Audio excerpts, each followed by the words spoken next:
आप सबने एक बात तो सुनी ही होगी हमेशा कि ये कहते हैं कि जैसा आप बोओगे वैसा ही आपको काटना पड़ेगा। आज मैं आपको ये बात एक कहानी के थ्रू समझाऊंगी, और ये बात जो मैं आपको आज कहानी बताने जा रही हूँ ये एक सच्ची घटना है।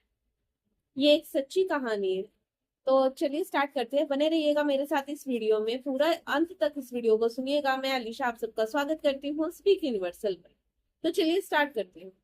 आज की कहानी में एक परिवार में एक लड़का पैदा होता है शादी की 6 साल के बाद।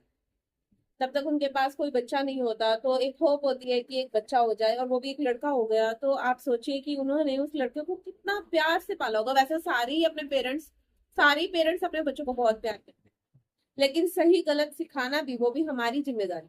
अगर हम सही गलत समय पर ना सिखाएं तो वो हमें बाद में प्रॉब्लम ही मिलती है। तो ऐसा ही हुआ। आगे चलते हैं इस कहानी में।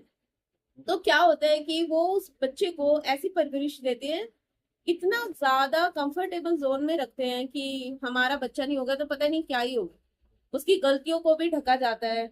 उसे बचपन से ही उसकी जिद को मतलब इतना पूरा कर दिया जाता है कि वो बच्चा इतना जिद्दी बदतमीज बन जाता है। जैसे जैसे वो बड़ा होता है, वो जुबान भी काटता है अपने पेरेंट्स के आगे, लेकिन उसको हंसी मजाक में टाल दिया जाता है कि कोई बात नहीं, बच्चा है, बच्चा है। उसकी मुंह की हर एक बात पूरी की जाती है। बड़ा होता है तो और बदतमीज हो जाता है, आवारा हो जाता है। दोस्तों के साथ बैठना, उल्टे सीधे काम करना, शराब पीना, ये सब कुछ। अब बच्चे की शादी की उम्र हो गई, बच्चा बड़ा हो गया। अब माँ बाप को ये शादी की टेंशन है कि अब इससे शादी भी तो करनी है। पर बच्चा तो कोई काम ही नहीं करता था। तो जैसे तैसे सिफारिशों के जोर पर उसे एक एफएम में लगवा दिया गया। छोटी मोटी जॉब करवा दी गई कि ताकि उसकी शादी हो जाए। उसकी शादी भी हो जाती है। शादी होने के बाद अब बच्चा तो बहुत निकम्मा है, नाकारा है, बदतमीज है। लेकिन क्या हुआ कि शादी होने के बाद उसकी जैसे ही वाइफ आई, उसने अपनी वाइफ के साथ भी वही सब किया जो उसने बचपन से सीखा। अब कोई नई लड़की आएगी, वो थोड़ी बदतमीजी बर्दाश्त करेगी। पेरेंट्स कर रहे थे क्योंकि वो तो उनका बच्चा है ना। छोटा सा बच्चा जो आज तक बड़ा सिर्फ शरीर से हुआ, दिमाग से नहीं।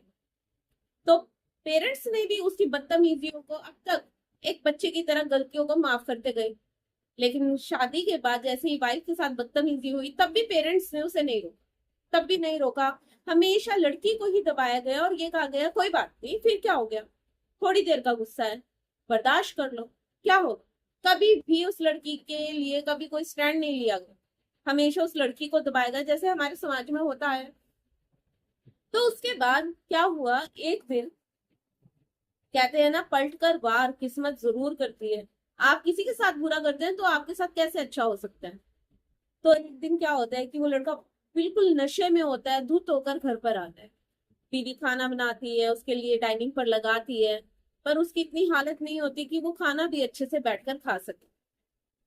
तो क्या होता है कि जैसे ही उसकी मम्मी आती है, उसके पापा आते हैं, तो वो जरा सा बोलते हैं कि बेटा ज्यादा लेट नहीं हो गया आज, थोड़ा जल्दी आ जाया कर। लेकिन बच्चा तो बहुत बदतमीज है, लड़का तो बहुत बदतमीज है। उससे तो ये बात भी बर्दाश्त नहीं हुई कि मुझे टोक कैसे दिया, मुझे कैसे कह दिया कि तुम जल्दी आया करो। और उसने अपने पेरेंट्स के ऊपर हाथ उठा। तो आप ये देखिए कि पहले वो हाथ अपनी बीवी के ऊपर उठाता था, तब पेरेंट्स ने कुछ भी नहीं कहा। लेकिन जब वो हाथ अपने पेरेंट्स पर पड़ा, तो पेरेंट्स के मुंह से ये बात निकली कि काश या तो ये बचपन में ही मर जाता, या फिर काश हम इसकी गलतियों पर पर्दा ना डालते और इसे हर एक गलत सही की समझ दिखाते, आज हमारे साथ ये सब ना होता। ये कहानी से मैं आपको ये कहानी इसलिए बता रही हूँ कि ये एक रियल स्टोरी है कि जब माँ बाप के ऊपर हाथ पड़ा, जब माँ बाप को उस लड़के ने थप्पड़ मारा, सिर्फ इतना कहने पर, जो उसकी बचपन से सारी जिद पूरी करते आए, लेकिन इतना भी बर्दाश्त नहीं कर पाया, वो इतना बदतमीज था। उसको बनाया, उसमें सारी गलती उसके पेरेंट्स की थी। कहते हैं ना, ये कहावत तभी बनी, जैसा बोओगे वैसा काटोगे। जब तुमने बीज ही ऐसा बोया है तो फसल कैसे अच्छी होगी। जब उस लड़की के साथ गलत हो रहा था तब कोई नहीं बोला, लेकिन जब खुद के साथ गलत हुआ तो यहाँ पर चोट लगी और अंदर से बातें निकल कर। एक बार इस लड़की के बारे में भी सोचते और उस लड़के को उसी वक्त जब वो गलत कर रहा था तब रोकते, तो शायद ये दिन कभी ना आता। इसलिए समय रहते ही सुधर जाओ और अपने ऐसे काम कभी करो ही मत कि आपको फ्यूचर में उनका इतना बड़ा मतलब इतनी बड़ी उसकी पनिशमेंट आपको मिले? क्यों? अच्छा सिखाओ अपने बच्चों को, ताकि आपके फ्यूचर में भी कोई प्रॉब्लम ना आए। तब तो बड़ा लाड लाड में पालते हैं, लेकिन बाद में जब ये लाड निकल कर आता है ना, प्यार, तो वो कुछ और ही होता है। बच्चे को सही गलत की समझ हमेशा पेरेंट्स ही देते हैं। तो अपने बच्चे को अच्छा सिखाओ। आई होप आपको ये वीडियो पसंद आई होगी, तो प्लीज मेरे चैनल को लाइक और सब्सक्राइब जरूर कीजिएगा, ताकि ऐसी बहुत सारी वीडियोस मैं आप सबके लिए लेकर आऊँ।